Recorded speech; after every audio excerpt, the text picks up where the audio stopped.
Hello ladies and gentlemen, it's Swissman 15 and welcome all of you to another online battle for Medieval 2 Total War.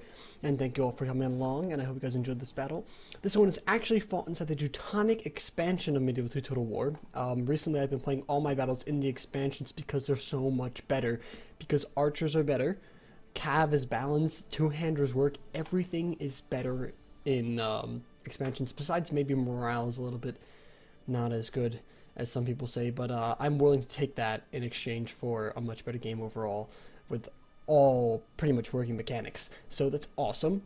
In this battle, I'm playing as Milan over here in this corner because I'm not a fan of Milan personally. It's not my style of play, but here we have Sweet, I played him when he was Milan with a Morale Crush build as either Danes or Norway, and I sort of just ran straight through him, and he said he blamed it on Milan, so he challenged me to play as Milan, so I obliged.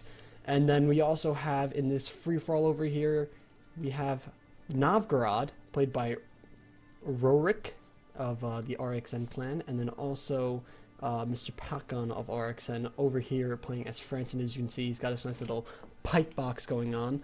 So we'll keep tabs on both battles, but it'll be fun. And I highly suggest that all of you start playing the expansions more. They're so much better in my experience now that I've actually started trying them and actually giving them a fair chance. And now that I have them, I'm so glad because I like them so much better than anything else.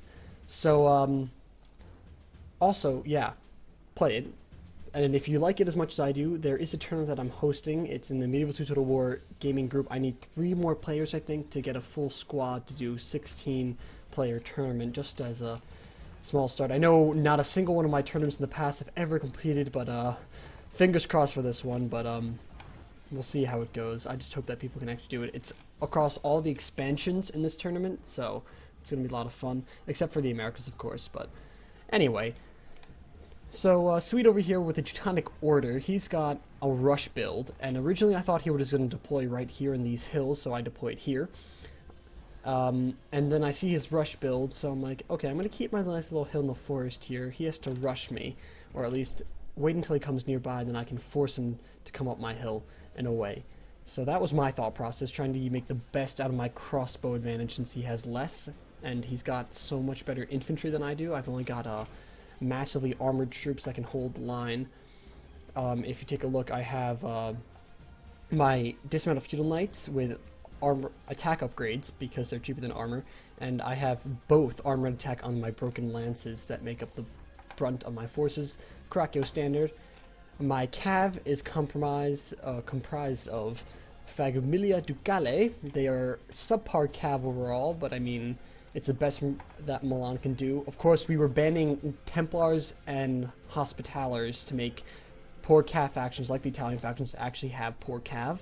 And on my flanks, I have mounted surgeons. So basically, he's got a massive cavalry advantage and a bit of an edge on the infantry fight, but I do have the crossbow advantage, and my crossbows are not to be messed around with.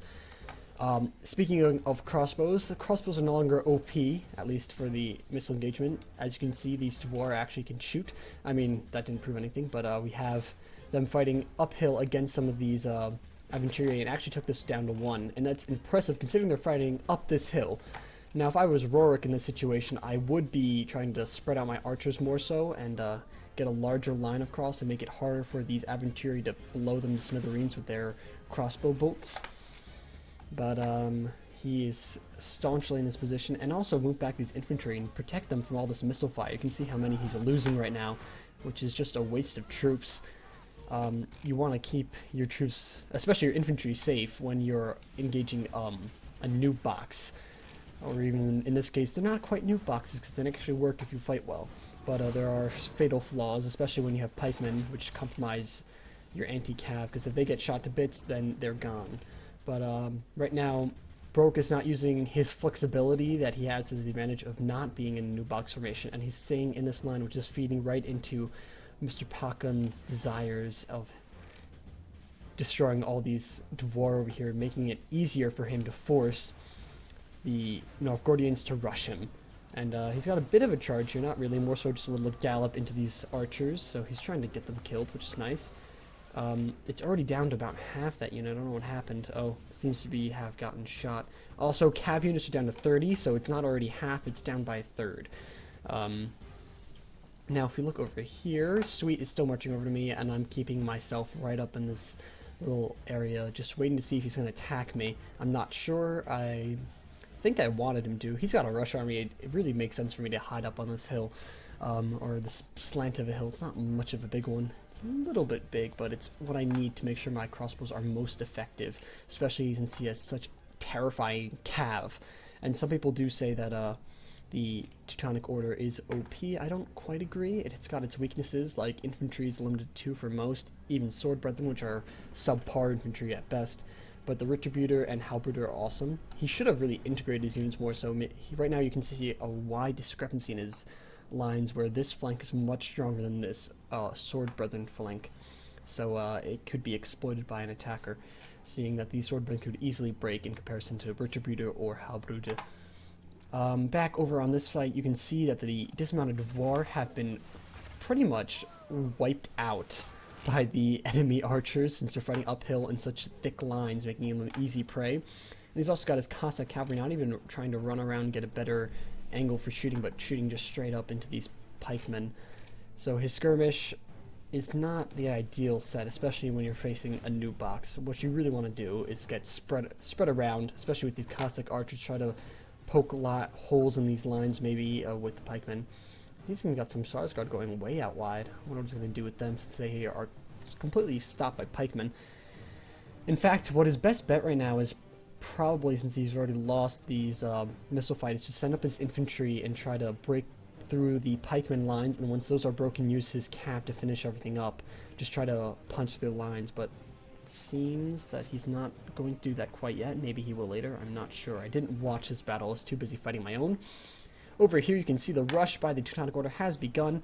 I got my cav going out after him. I actually have a good charge over here against some of these Retributor, taking it out almost completely, which is wonderful for my Famiglia Ducale, but equally he's also got a good charge on my dismounted broken lances over here, but they are more resistant to charge considering they have armor on. It actually goes a long way, especially against this uphill charge against the Retributor. But his sword brethren are quickly in. You see my crossbows making short work of some of these cavalry over here. Actually, it's not that impressive from the angle, but they are actually getting some kills, more or less. You can see my cavalry's already not doing too well. Some of it's breaking, but I'm sending the remainder of my cav, trying to get the flanks with this general over here, trying to make sure my lines don't break to his army here. I got my Caraccio Standard almost in position, and my crossbows in pretty much all full lines. So now he's trying to force his cav over to my flanks over here. He's got them kind of sporadic going, and let's see, I think he's going to charge here, and yes he does, taking out a good portion of this broken lance unit, at least those ones who ran up. But now you see all these arrows coming in, and they're actually taking out a lot more of these cav than you can actually see. It's the only reason they died.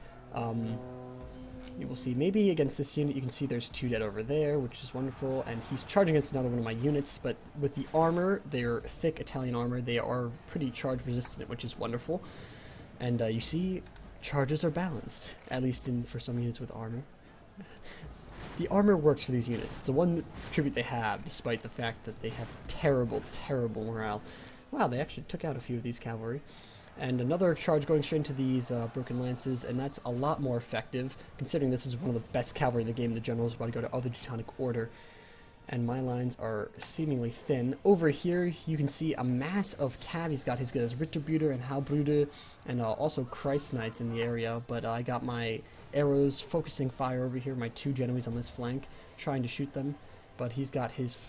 oh wait, yes, those Christ Knights going behind my lines after my fleeing Famiglia Ducale, which did not stand a chance. Over here you can see my general's bodyguard had broken through, going after his crossbows over here, trying to make sure that I have the crossbow advantage. My mounted surgeons have returned as well. At the same time, I got some of my dismounted broken lances coming in for a flank over here, trying to break this main line. Also over here, you can see his Retributor and Order Spearmen are holding strong against a massive enveloping line. And by the way, these Order Spearmen are not to be trifled with. Though they have poor stamina, they have good morale, and they also... no, wait, they don't have good morale. They have neither, but they have awesome armor, and they can also take out a cavalry unit in seconds flat. You can see over here, my general's bodyguard is fleeing from his. I don't really want to engage it yet. You can see it's in pretty good number. The rest of his general's bodyguard pretty much died to my crossbows alone. And here he's broken through my lines. My infantry is no more. His halberdier have triumphed, and these order spearmen have come in at the right time. So I start trying to focus some fire over here into these infantry to try to make sure they don't kill me. Luckily, he's going for the melee fight and saving my archers from decimation and melee, but you can see my lines are breaking on this side, which is highly unfortunate. My general's bodyguard is still healthy, though, and his general shot to death by my crossbows, mind you. So the crossbows definitely pulling their weight this battle. And I got my mounted surgeons also going in for a charge, but they are completely swamped by these order spearmen and basically kill no one. At the same time, I tried to charge these order spearmen, but that just doesn't work out. You can see none of them really died, and actually it's turning back against my general's bodyguard. Not the best engagement ever. Oh my god! I'm missing another fight. I completely forgot about it. Let's quickly go back.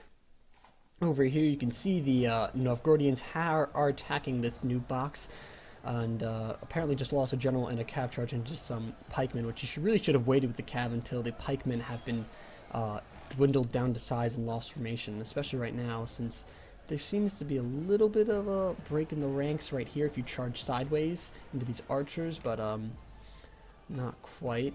The rest of his infantry seems to be now routing against the French archers and pikemen combination, so that's unfortunate. You can see these dismounted nomads are definitely doing their weight. Actually, British axemen are awesome too because they are cheap two-handers and they do a lot of work, so don't underestimate them in the expansions.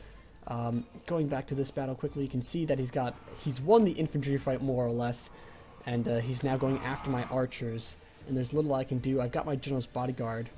Actually, wait, that's my infantry. That's all that's left. I thought that was his.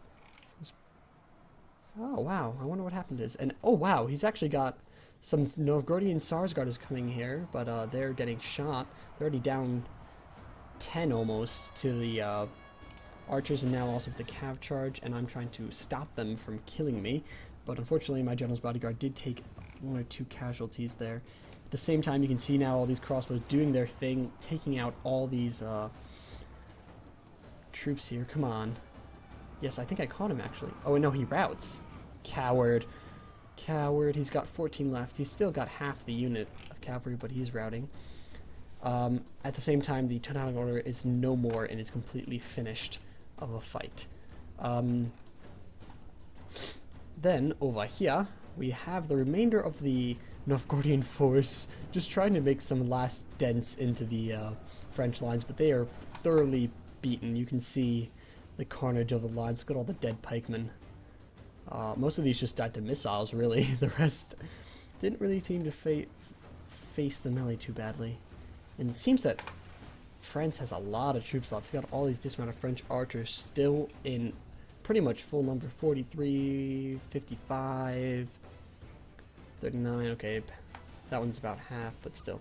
And he's still got his general's bodyguard, ironically without a general, but still in decent number.